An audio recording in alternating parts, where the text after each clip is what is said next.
শিক্ষার মর্যাদা আছে না নাই জোরে বলেন। শুধু আদম আলাইহিস সালাতু ওয়াস সালামই দামি হয় নাই, বহুত পয়গম্বর আল্লাহ তাআলা কোরআনুল কারীমে কয়েকজন পয়গম্বরের কথা উদাহরণ দিয়েছেন।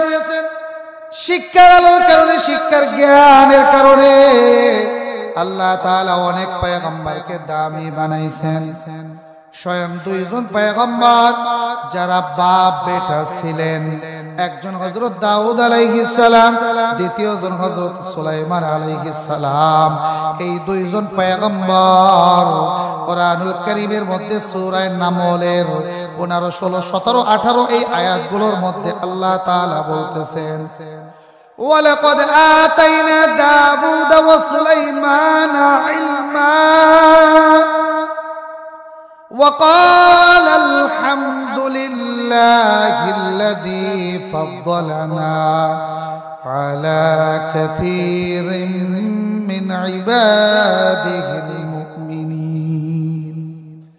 আল্লাহ তাআলার এই দুই বান্দা, এই দুইজন পয়গম্বর, তারা বলতেছেন দুইজন পয়গম্বরই তাদের ব্যাপারে আল্লাহ তাআলা বলতেছেন, আমি পয়গম্বর দাউদ আলাইহিস সালাতু ওয়াস সালামকে, আমি পয়গম্বর সুলাইমান আলাইহিস সালাতু ওয়াস সালাম, এই দুইজন পয়গম্বরকে ইলম শিক্ষা দিয়ে এই দুনিয়ার মধ্যে তাদেরকে আমি শ্রেষ্ঠত্বের মর্যাদা দিয়েছি। আরো জোরে বলেন সুবহানাল্লাহ, আরো জোরে বলেন সুবহানাল্লাহ। আল্লাহ তাআলা তাদেরকে শ্রেষ্ঠ দিয়েছেন, কত ইলম তাদেরকে দান করেছেন। দুজনই আল্লাহর শুকর আদায় করে বলেছেন, আলহামদুলিল্লাহিল্লাযী ফাদ্দালানা আলা কাসীরিম মিন ইবাদিহিল মুমিনিন। যে আল্লাহ তাআলা আমাদেরকে জ্ঞান শিক্ষার মাধ্যমে এই দুনিয়ার মধ্যে মর্যাদায় ভূষিত করেছেন, সেই আল্লাহর জন্য আমরা সকল প্রশংসা আদায় করছি। আলহামদুলিল্লাহ করে বলেন। দাউদ আলাইহিস সালাম কত বড় জ্ঞানী ছিলেন, সুলাইমান আলাইহিস সালাম কত ইলমের অধিকারী ছিলেন। কুরআনুল কারীমের বাকি বাকি বিভিন্ন আয়াতের মধ্যে আল্লাহ জানিয়ে দিয়েছেন সুলাইমান আলাইহিস সালাম এত বড় জ্ঞানী ছিলেন, তিনি শুধু মানুষেরই বাদশা ছিলেন না, জিনদেরও বাদশা ছিলেন। ঠিক কিনা জোরে বলেন। শুধু আমাদের বাংলাদেশের মতো এত ছোট একটা রাষ্ট্রের বাদশা ছিলেন না, গোটা দুনিয়ার বাদশা ছিলেন। আল্লাহু আকবার জোরে বলেন। গোটা দুনিয়া 4 জন বাদশা পরিচালনা করছে, তার মধ্যে 1 নম্বর হলো পয়গম্বর সুলাইমান আলাইহিস সালাতু ওয়াস সালাম। মানুষের ভাষাও বুঝতেন, জিনদের ভাষাও বুঝতেন, প্রাণীদের ভাষাও বুঝতেন। প্রাণীরা কোন ভাষায় কথা বলতো, প্রাণীদের ভাষাও তিনি বুঝতে পারতেন, পাখিদের ভাষাও তিনি বুঝতে পারতেন। এমনকি পিপিলিকায় কি কথা বলে, পিঁপড়ার কথা আর ভাষা বোঝার জ্ঞান আর ক্ষমতা পয়গম্বর সুলাইমান আলাইহিস সালামকে দিয়েছেন কে? আরো জোরে বলেন কে? মুহাব্বতের সাথে ডাক দিয়ে বলেন ইয়া আল্লাহ। আরো জোরে বলেন আল্লাহু আকবার। ও আমার ভাইয়েরা, আমার বন্ধুরা, আমার এত বড় একজন পয়গম্বর, এত এত জ্ঞান দিয়ে তাকে মর্যাদা দিয়েছেন।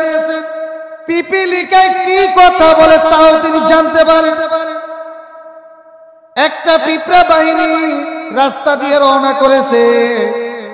পিঁপড়ারা দেখবেন সব সময় তারা তাদের সামনে যেই রাজা পিঁপড়াটা থাকে তার কমান্ড অনুযায়ী চলে। দেখবেন সামনেরটা যদি একটু বাঁকা হয়ে যায়, পিছনের গুলাও বাঁকা হয়ে যায়। ঠিক কিনা জোরে বলেন। এই পিঁপড়া বাহিনী কত সুন্দর, পিছনের গুলো সব সামনেরটার অনুসরণ করে। একটা পিঁপড়া ডাক দিয়ে বলতেছে ইয়া আইয়ুহান নাম, হে পিঁপড়ার দলেরা, উদখুলু মাসাকিনাকুম, তোমরা তোমাদের ঘরের মধ্যে প্রবেশ করো। লা ইয়াহতিমান্নাকুম সুলাইমান ওয়া জুনুদুহু ওয়া হুম লা ইয়াশউরুন। পয়গম্বর সুলাইমান আলাইহিস সালাম আর তার সৈন্যবাহিনী কিছু সময়ের মধ্যেই পথ দিয়ে অতিক্রম করবে। তোমরা তাদের পায়ের নিচে পড়ে পিষ্ট হবে, দুনিয়াতে শেষ হয়ে যাবে, কিন্তু তারা কিছুতেই টের পাবে না। সুবহানাল্লাহ।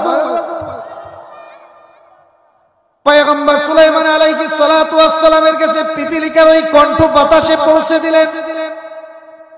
ফাতাবাসসামা দাইকাম মিন কওলিহা, পিঁপড়ার কথা শুনে সুলাইমান আলাইহিস সালাম মুস্কে আসলেন আর আল্লাহর কাছে শুকর আদায় করলেন।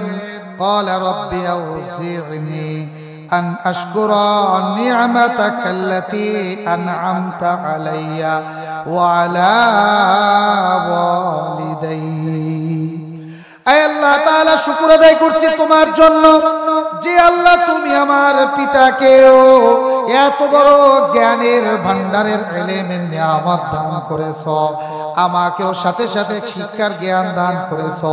যে পিপীলিকায় কি কথা বলে আমি পয়গম্বর সুলাইমান তাও জায়গায় বসে বুঝতে পারি। সুবহানাল্লাহ। ইলমের কারণে দুনিয়াতে সবাই দামি হয়েছে। অতএব আমরা যদি ইলম শিক্ষা করি আমরা মনে হয় বেদামি হয়ে যাব।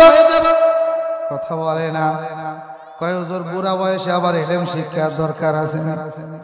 ইলম শিক্ষার কোনো বয়স নাই, চলো সবাই ইলম শিখতে যায়। ঠিক কিনা? জোরে বলে।